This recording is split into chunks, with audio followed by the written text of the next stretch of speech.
mediaweek.com/wealth.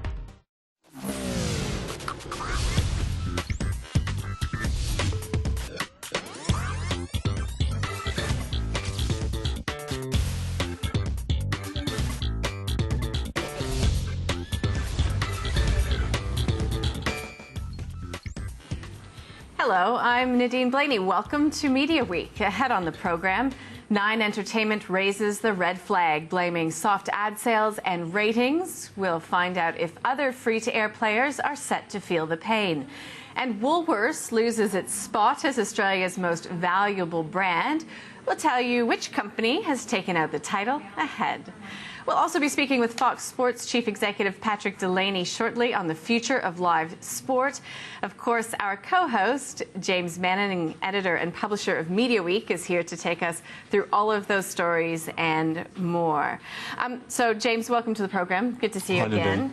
Let's talk Nine Entertainment, because we had third quarter revenue down by 11%. Now, the company's blaming not only ads, but also ratings. I mean, did we see this coming?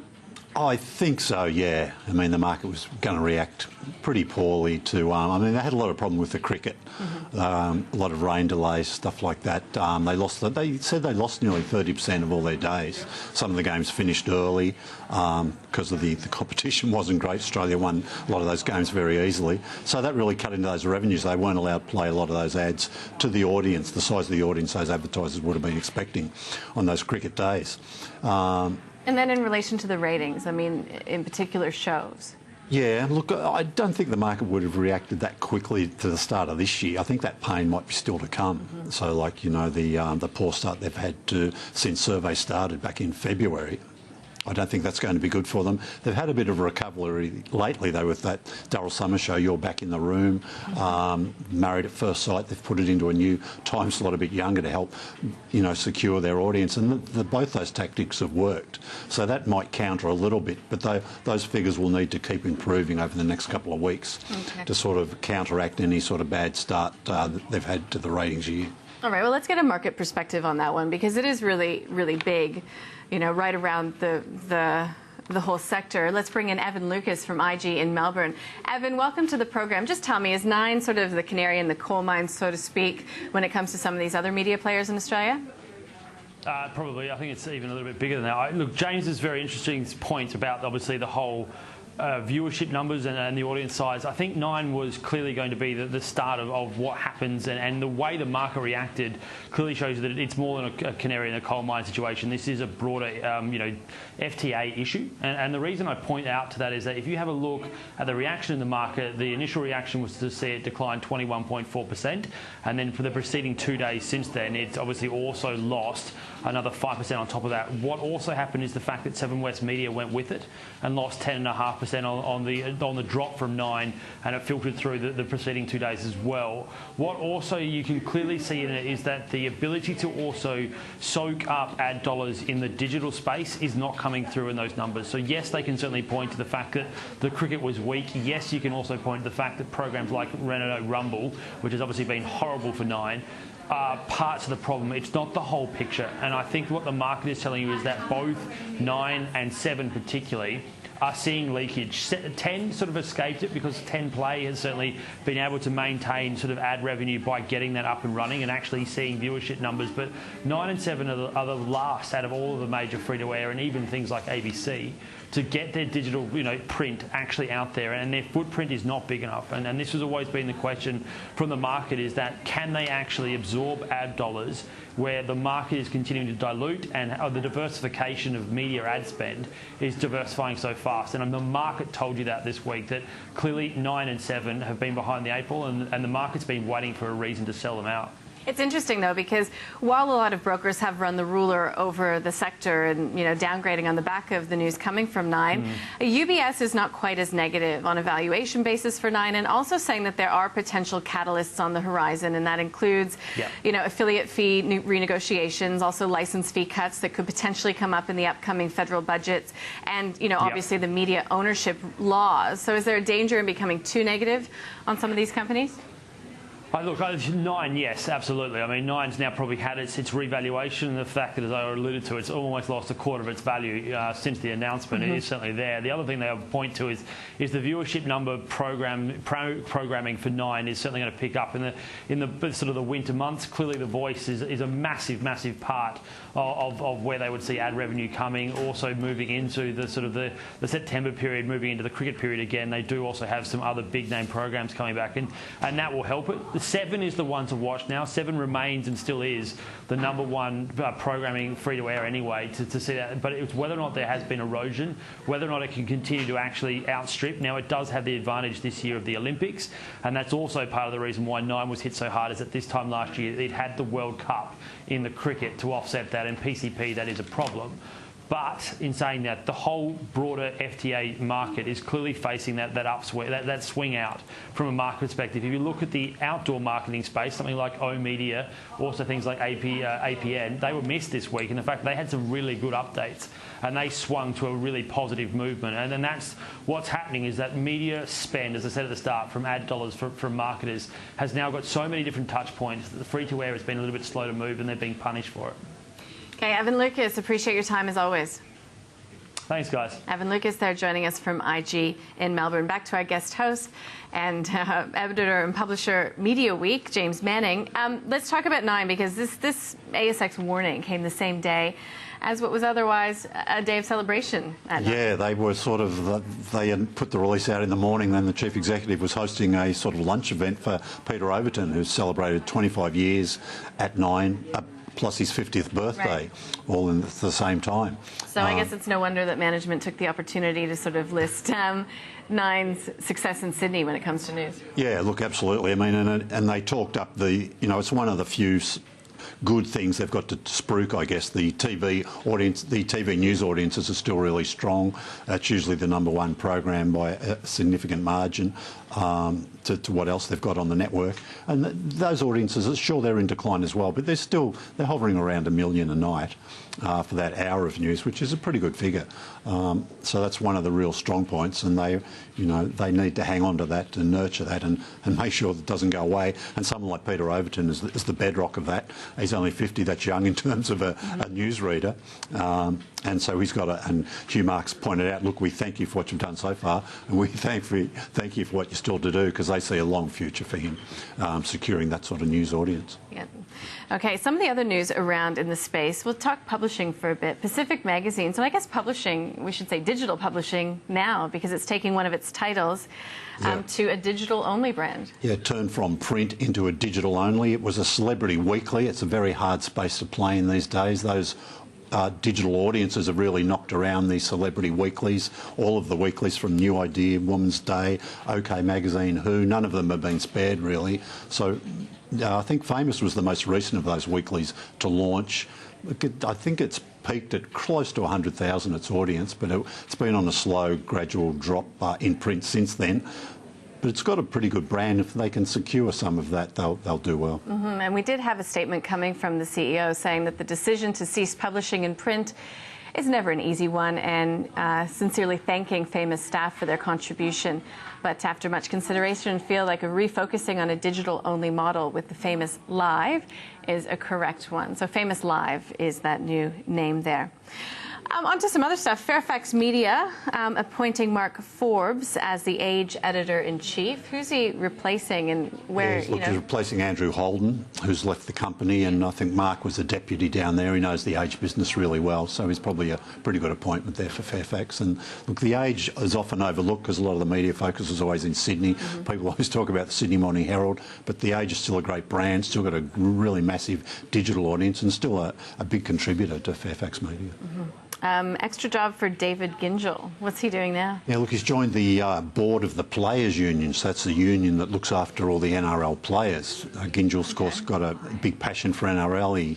One of his last big decisions before leaving before leaving the CEO's role at 9, was that new NRL TV deal. And he joins a couple of other media people on that board, Pip O'Leary from Apex, the Ad Exchange, and from Nova. Can't remember his name now, but someone else, Tony from Nova on the board there. So a lot of media experience on that board. Tony Thomas, I think. Tony Thomas, that's the one. Let's talk brand finance, coming out with its ranking of the most notable, I guess Australia's most valuable brands. And we mentioned off the top that Woolworths has been knocked from its perch. So what company? Yeah, look, Woolworths has been their number one for 7 years, so it has a really bit of a stranglehold on that. And Telstra is taken the top. I wonder if that came before these outages, before the 3 outages that we've experienced lately. Yeah, look, I'm not sure. They take lots of things into account for that, I guess. Well, I guess all publicity is good publicity, right? Yeah, but certainly Telstra's brand would have taken a bit of a kicking lately. So we'll see if they can hold on to that position this time next year. And Evan Lucas from IG actually touched upon this. Out-of-home revenues continuing to rise. This is really a theme that we've been tracking here on Media Week. Yeah, look, we've had some people in from APN Outdoor, O-Media, and they've both been pretty bullish about the outlook for this year. And the year started really strongly for them. The March quarter, a total of $70 million they've written invoices to that value, up 19%. And the first quarter of this year was up 18% to $177 million. So they're growth figures that anybody else in the media would certainly be killing for. Absolutely. Okay, well, let's talk TV. Take a look at some of the ratings, and this is for week 14, free to air. And My Kitchen Rules. Talking about themes, this is one we've been following. Yeah, look, it's still good news for Seven. They've dominated the top there, the only commercial player in the top 5, Doc Martin slipping in there for the ABC.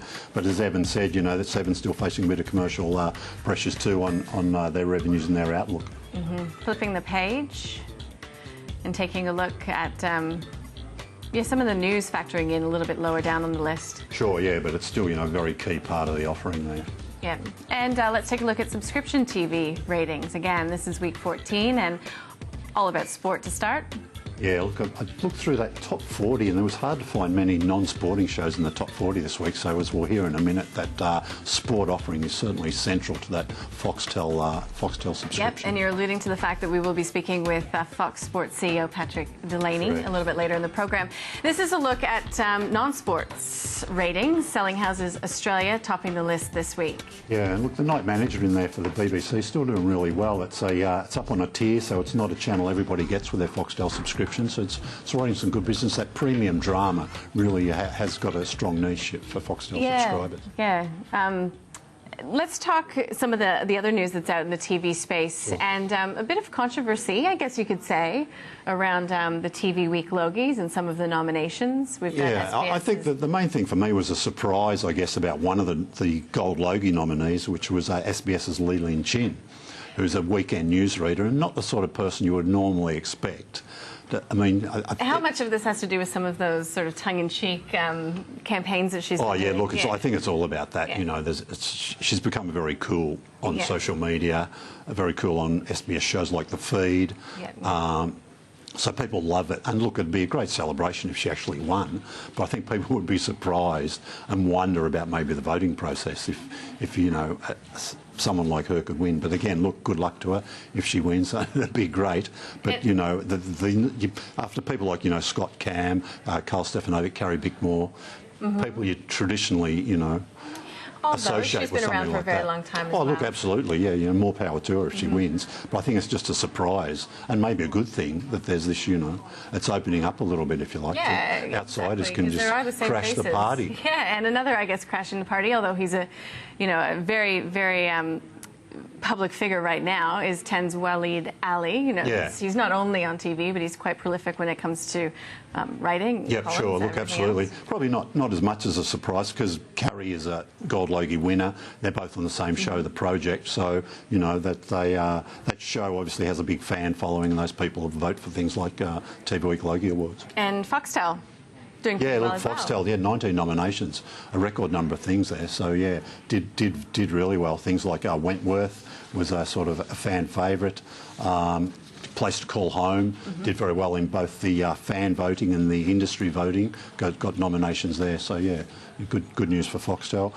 The other Gold Logie nominees, Essie Davis from Miss Fisher's Murder Mysteries on the ABC. So she did really well too. I'm not sure if we'll see more episodes of that this year, but you know, big draw card and a very high rating show in the past for the channel. Area, we've got new talent being recruited for the telecast. Yeah, look, the ARIA's 30th year this year, their awards telecast. Mark Fennessy is coming on board as a creative consultant. He's the Chief Executive of Endemol Shine Australia. Look, been in the TV business for ages, run his own business, run Fremantle Media Australia, launched Shine here. Now it's been merged with Endemol globally, and him and his brother Carl are running that here in Australia. So look, he's a great get. Do you think we'll see big changes? Look, I think we will. The awards telecast is back on 10 this year, so yeah, I think they'd like to ramp it up a bit. Look, they'd really like to be reaching a bigger audience. It's a great brand, ARIA. They get massive support from the talent, from the music labels, the record companies. They all get behind it. So yeah, I think they'd have ambitions of really lifting that audience quite significantly this year. Okay, we look forward to it. We have to take a short break. When we return, Fox Sports CEO Patrick Delaney joins us. He'll be looking at some of the challenges and the opportunities that lie ahead for live sports broadcasters. Back in a moment.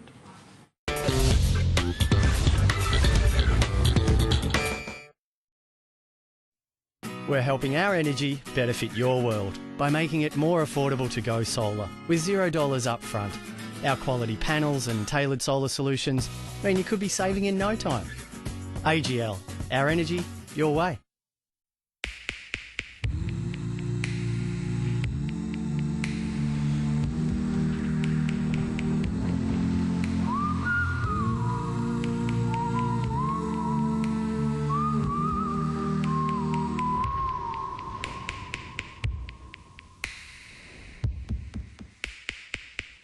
At NAB, we know home ownership is a journey. Whenever you make the leap, we'll help you land. You need a website. Why not do it yourself? With Wix, you can create your own professional website. Choose a template, change your text, add one of our images, or upload your own. And just like that, you've got your own stunning website. Finder.com.au. Still getting smashed with high interest on your home loan? Well, check this out. I've just discovered a super simple way to find a better home loan. Type in Finder Home Loans. Finder.com.au. Just drop in your current loan amount and interest rate, and Finder instantly calculates how much you could save by refinancing your home loan. With Finder, you'll get to see home loans on offer from the big banks, but they'll also show you heaps of loans from online lenders that some mortgage brokers won't even tell you about. Finder.com.au. And take a look at this. The detailed information you need to compare home loans is right at your fingertips. With a couple of clicks, you could find the one that's right for you, one with less fees or a lower rate that could save you thousands of dollars. With one more click, you can apply with the lender right now. Need a better home loan? Type in Finder Home Loans. Finder.com.au. Why would humans leave Earth for Mars forever? I'm allergic to the planet. Nasonex Allergy targets 4 allergic responses. It gives more effective hay fever relief than antihistamine tablets. Enjoy Earth. Scenic's luxury Europe River cruising pre-release offers end soon. Hurry, it's your last chance to secure the very best price for 2017. Call 138 128 today. Knowledge applied is power. Incredible things are created with the right knowledge. Knowledge also breeds foresight, giving strength to manage risk and make better decisions. When you choose to trade Forex with Go Markets, you'll gain access to our foresight and expert market analysis. Analysis that could help you identify potential financial risks and wait for the right opportunities. Go Markets, your first choice for Forex.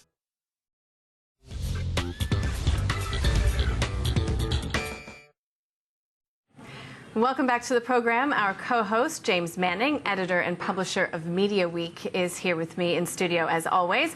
Well, live sport is one of, if not the, holy grail of both free-to-air and subscription TV numbers. Both the AFL and the NRL took advantage of that last year with new TV rights deals. To talk us through what's been achieved in the past year on that front, what's on the boil, and I guess where future challenges lie as well, Fox Sports CEO Patrick Delaney joins us in studio. Welcome. Good afternoon. Thanks for joining us. Last week, you recorded the highest ever weekly audience share in Fox Sports history. Congratulations. Thank you. Mostly, was it all NRL and AFL traffic? No, it wasn't. It wasn't. I mean, when we did the NRL deal, a lot of what we were hoping to achieve is to get what we call the last domino to fall, which was a clean, simple claim for subscription TV that no matter what your sport, no matter who your Aussie hero, no matter who your team, it's live on Fox this winter. And the NRL ratings have been particularly good, but all of the ratings have lifted across the board. We're having a great AFL season, a great rugby season off the back of all of the success in the World Cup. Supercars are up 75%, Formula One's up, everything's up. So it seems that cycle's really turned. And I know that Foxtel are doing very well with subscriptions on the back of our Fox Sports Nation campaign. So it's not just NRL, it all seems to be going very well. You had the highest record set for the opening round of the AFL, Premiership as well. Highest rating season opener, I should say, of all time. So was there anything that Fox Sports was doing differently in regards to that, or what was the big draw? Well, All sports are cyclical. Last year wasn't a fabulous year for any of the codes. It may well be that everything came together well, you know, from the massive ad campaign we had to all of the rights we've got. But I think all of the codes launched in a sort of a unique style this year. There wasn't sort of superstar CEOs left, right and centre and, you know, Star Wars and lasers. They really got back to basics. You especially saw that in the NRL and I think that's probably meant that there's a pretty good sports season that started off, and the quality of sport's been fabulous. The initial commentary last year when Nine did that preemptive deal with the NRL was that you guys were going to feel a bit of pain, but that's sort of been proved wrong, hasn't it? Because you're doing very nicely, and again, even Nine's sort of doing all right too if you get big audiences. Well, we certainly felt the pain last year, I can tell you, when that was announced. But look, the bottom line is I think a sensible deal was done. Nine acknowledged what was important to us, which was to get that simulcast happening, and they've given us a small amount of differentiation as well, in addition to the no ads. And you know, we paid a large amount of money for it. I wouldn't say it was an amount that wasn't in contemplation through the whole of the negotiation process anyhow. So it was within the contemplation of the amount we were going to pay, and Nine got a good deal. But I think, look, if you specifically talk about NRL, the ratings across NRL are up across the whole industry. So while we might have taken a little bit of share from Nine, they've been compensated for that. And I think John Grant and his commission are feeling pretty good about the deal they did, just like Gil McLachlan and the AFL 5 years earlier. There's no doubt that a bit of competition in sports amongst the sportscasters generates a huge amount of talk, and it really drives all boats up. But you run some of those Nine ads too, don't you, in your coverage? Do you run some of that ad like you do with Seven and the AFL? That's part of the commercial deal, yeah. Yeah, so we have no ads in play whatsoever. No. And we have commercial arrangements in and around it, that's right. Yeah. The telcos are getting a lot more interested in sports, right? So Optus take the EPL. We've seen Twitter link with the NFL this week out of the US. It's getting a little bit harder for you to hold on to sort of exclusive stuff? Look, I think it means that we might have to make decisions. We've decided that we are a local business, that we have to focus on live and local programming and production, local fans, local subscribers, being able to differentiate and be in and around the game. So it may be that we have to occasionally allow sports to peel off where the economics are too big. You know, in the case of the EPL, that was a huge increase in the price, and it wasn't something that we could sustain in terms of pay TV. So I think there are bigger forces at play, and it may well be broadband customers. Now, when it comes to digital, how much of a threat do you see digital when it comes to, you know, the different codes producing their own content? We've seen that trend sort of really take off overseas as well. Digital's an opportunity, not a threat, absolutely.